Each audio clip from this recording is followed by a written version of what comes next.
Hey everybody, welcome back into Home Fix. It's a beautiful day in the Pacific Northwest. You can see the sun is shining. It's gorgeous.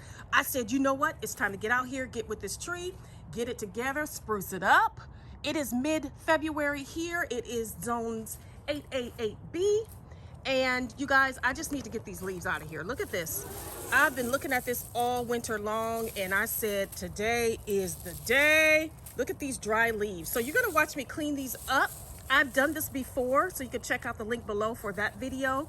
But I'm going to show you what I do right now to get this all out of here and get it pristine and ready for springtime.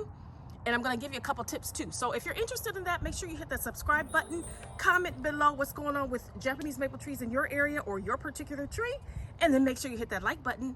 Let's get this thing spruced up. The very first thing that I do, and it is key, is to lay down tarp.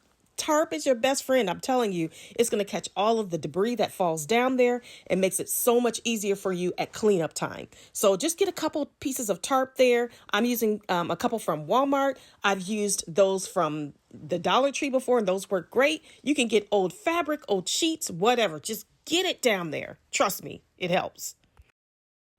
The next thing you want to grab is a big old bucket. The wider the mouth of that bucket, the better. Because you know how with leaves, they're dry, they're airy, and they'll just flop here and there. It's easier to get them inside a wider target versus if you have like a trash bag or something like that. That would work fine, but the trash bag will be flopping and moving around and you'll have to keep opening it up and adjusting it. With this kind of a bucket, you can sit it on the ground if you want and drop the leaves down that way as well. So it just makes it easier. And this way you're working smarter, not harder. To remove the leaves, I actually like to do a raking movement. So I'll start with my hand at the top and then kind of sweep it down, as you can see here.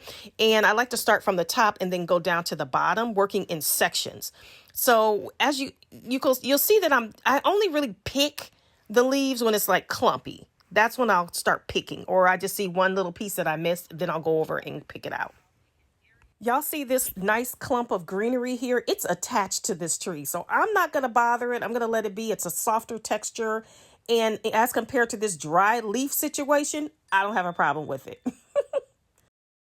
Let's celebrate the progress. Right now, I am more than halfway done with cleaning up the tree. On the left side here is the clean side. On the right side is work to be done.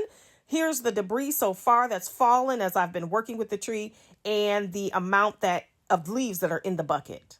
Still work to do. Y'all hear that? That's the sound of dry leaves. I hope that you are enjoying this video so far and that you're getting some great information, a couple tips that you maybe haven't seen anywhere else. If you are, I would love it if you would hit that like button and subscribe to the channel if you haven't already. Thank you so much. I am clearing the way in sections. So I like to start from the top and work my way down in group sections on the tree so that I don't get myself mixed up and disorganized. I like to try to stay as organized as possible so that I can move through the tree as quickly as possible, and this helps me to do that.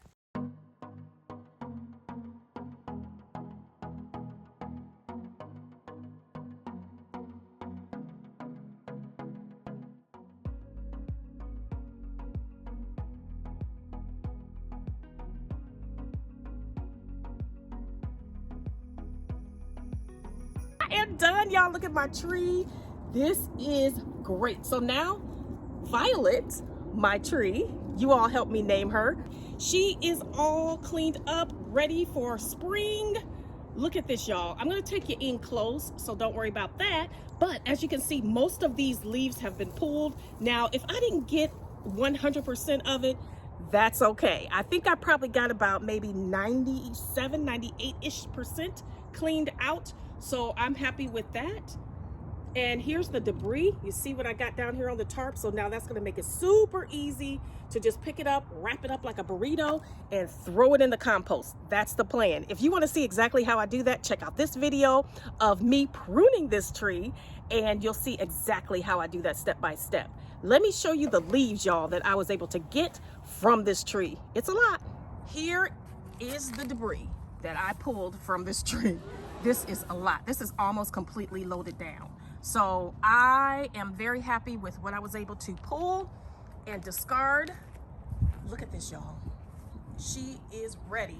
So I'm so excited about this. If you want to see more Japanese maple tree videos, I have so many. I have a playlist that I'll link down there in the description box for you, where you can check out all types of Japanese maple trees here in the Pacific Northwest.